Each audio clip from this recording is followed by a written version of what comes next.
Hello everybody. I hope you're having a wonderful afternoon. Today is Friday afternoon. It is the 15th day of March 2019. And I am going to talk about something that is affecting our nation. I usually like to keep my videos strictly on biblical subjects, strictly on the gospel of Jesus Christ, whether it be, even if I talk about another subject, I bring in the gospel and tie it in some way or another. But today, I'm going to do something different. Yesterday, we had 12 Republican senators vote no on the national emergency that President Trump has declared for our border. The reason I'm bringing this video up is because it really aggravates me to the point that instead of getting mad at them, I'm going to pray for them, and I'm still aggravated. So I thought the best way to vent is to get it off of my chest by talking about it in a video and hopefully making others understand or at least believe and feel the way that I do about this situation. Now, we all know what a national emergency is. We all know Congress made this possible for the president and passed this back in 1976, the 1976 National Emergency Act, giving the president power to declare a national emergency, albeit for whatever may arise. What gets me now is these Republican senators were questioned why they voted no, and they said it's a constitutional crisis. They said that it gives the president too much leeway, too much power. Well, that may be true, but my question to them is, why didn't this get posed when Obama did it? Why didn't this get posed when George Bush did it, 43? Why didn't this get said or brought up when Bill Clinton did it, or George Bush Sr. did it, or Ronald Reagan did it, or Jimmy Carter did it, or the first Gerald Ford? This came into being in 1976. And every United States president since 1976 has at least declared one national emergency and used their power as president to declare. Not one time has it ever been fought. Not one time has it ever been denied. Obama did it multiple times.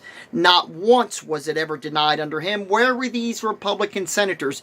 Many of them were still in office when Obama declared some of his national emergencies. Where was their constitutional crisis then? Where was their constitutional crisis when George 43, George Bush did it, or Bill Clinton, as I said, or Ronald Reagan, or George Bush Sr.? Where was the constitutional crisis then? Why is it only a constitutional crisis when Donald Trump declares it? I think we absolutely know why. It's because they hate this president. I'm surprised that Rand Paul did vote no, but the others I'm not very surprised at, especially Mitt Romney. He's had it in for Trump since the nomination. He did not want him nominated. At the time, if I do recall correctly, I do believe that some of the Republicans were calling to nominate Mitt Romney, even though Donald Trump won the primaries. They didn't even want to give him the nomination, but of course that's ludicrous. But the calls were up even then. So there's a lot of these senators that have a beef with the president. Lisa Murkowski has voted no on many occasions against this president. She's a Republican from Alaska, and that is something the Alaskan people themselves are going to have to take up. They elect someone, especially when they have a president in office from that party. They hope that that would be a person that would go along with the Republican president's agenda. Not everything, but come on. We know there is a crisis, no matter how many times the Democrats want to stomp their feet, want to scream and yell, want to holler, want to call the president a liar, and basically say the American people are stupid because there is no emergency and we're too dumb to see that there isn't because we believe the president and we believe all the experts that are down on the border. We believe the director of ICE. We believe the director or the guy that leads the border security or border officers down there when they say it's a crisis.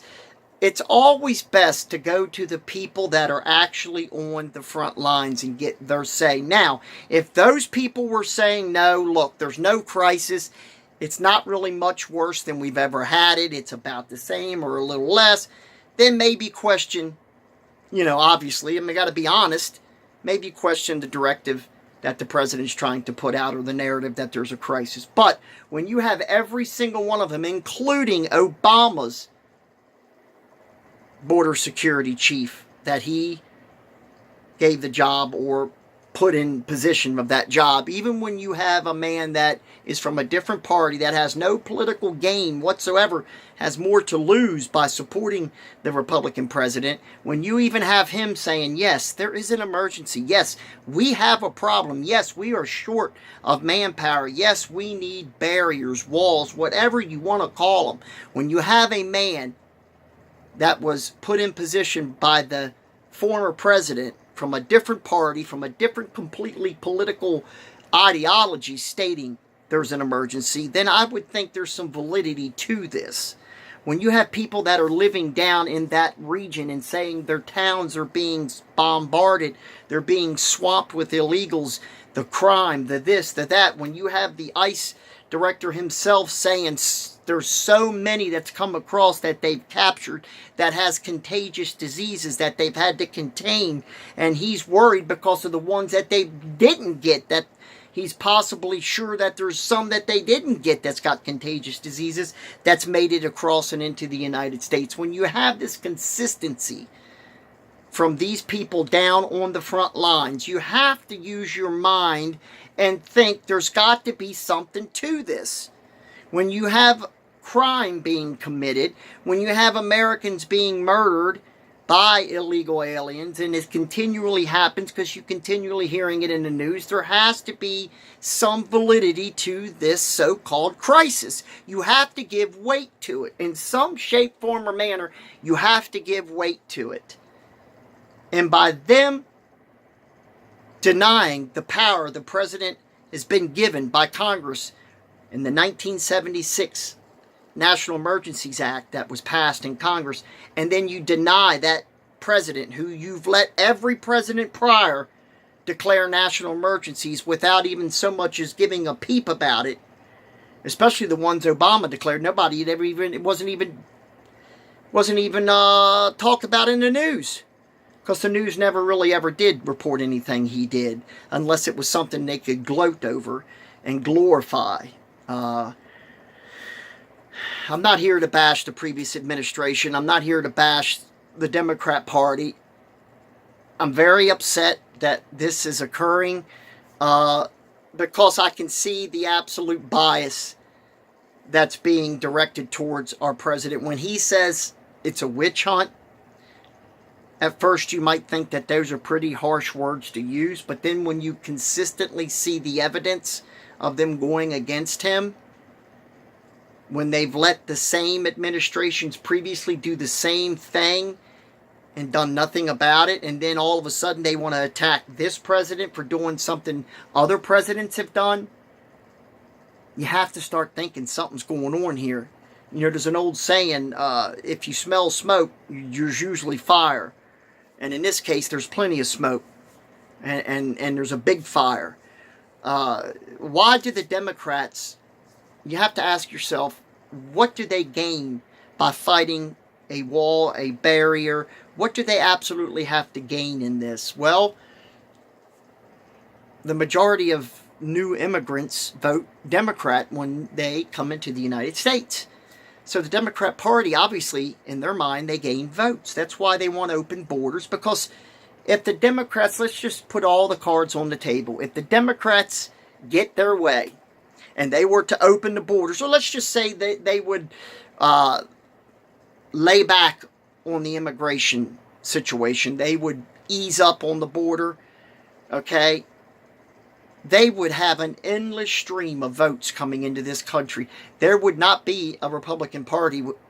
It would not take no time at all. They would absolutely be decimated, and we would be a one-party nation. That would be it. That would be it. It doesn't matter to them for the debt, because it would be the detriment to the country that we would be overflowed with low-skilled labor, where an American could no longer get a job of any kind. The Democrats don't care about that. They wouldn't care about people being out of work or Americans going hungry for that exact reason, because they want power. And my friends, that is where I'm going to bring the Bible into this, because that is greed. That is the lust for power. You can lust for power as a person would lust for a woman, or a man would lust for a woman, or a woman would lust for a man. It's the same thing. They lust for power. And when you start getting into that part, that's the devil's world. That's nothing to do with Christ. Lust for that of any type like that is nothing to do with Jesus. Nothing. And we're at the point now where we need to pray harder than we've ever prayed for this nation. Okay? Now, the president, if he vetoes this, he's going to have to take this to the Supreme Court. That's going to take time. In the meantime, the border is not being, secured to the need that Americans want. And believe me, don't fool yourself and think the majority of Americans want open borders or don't want really any major security upgrades at the border. Don't fool yourself with that, my friends. Believe me, the majority of the Americans want a border wall. They want security at the border. Don't listen to what the news tells you, because that's lies. The majority want border walls built, more security, more drug detection equipment, all of that. They want it all, believe me. And I don't believe this president is just going to fold, throw in his cards and say, I'm done. He's not that kind of man. And I do believe God's behind him all the way. I absolutely believe that. Because it seems like every time they try to do something to him, it always backfires on him in some way. When they try to lie on him or make up fake stories on him, it always backfires. It always comes out to be fake. Or, just something along them lines. It's just too many of them to think it's coincidence. I believe God's hand's on the White House. You don't have to believe that, but that's what's great about this republic. And make no doubt, we are a republic. That's what's great about it. And that's what's wonderful and awesome about God creating man. He gave man free will, our own minds to think, to see this stuff for what it is. So pray for this nation. I want to ask everybody one thing before I sign off, and I'm sorry that this video is completely different than my normal videos, but I needed to get this off my chest, and I needed to get this out because it was really bothering me. I would like everyone that sees this video, I'd like you first to pass it on, but I'd like everybody that watches this video that feels, even if you're not a huge Trump supporter, okay, but you love this nation and you love the Lord, I want to ask you today, the 15th and the 16th of March, take 5 minutes. It's nothing. It's nothing. 5 minutes of your day and pray for this president and pray for this nation. 5 minutes today and 5 minutes tomorrow. That's 10 minutes over 48 hours. Well, we're halfway through today, so say 36 hours. Okay? 10 minutes for 36 hours. Give the Lord 5 minutes today somewhere quiet and just pray for this president and this nation, and do the same tomorrow. If we can get 1,000, 10,000, 100,000 during that, God will answer those prayers, people. That's what He does. We have to do it first. We can talk about it all day long. Talking, it's not going to get you nowhere. You have to ask the Lord. You have to act. You have to ask Jesus. So do that, please. Pass this on. Ask your friends. 5 minutes today, 5 minutes tomorrow. And let's see. Because I know the Lord will answer our prayers. I believe it in my heart. Take care. God bless. And have a wonderful day. I'll see you tomorrow. Bye-bye.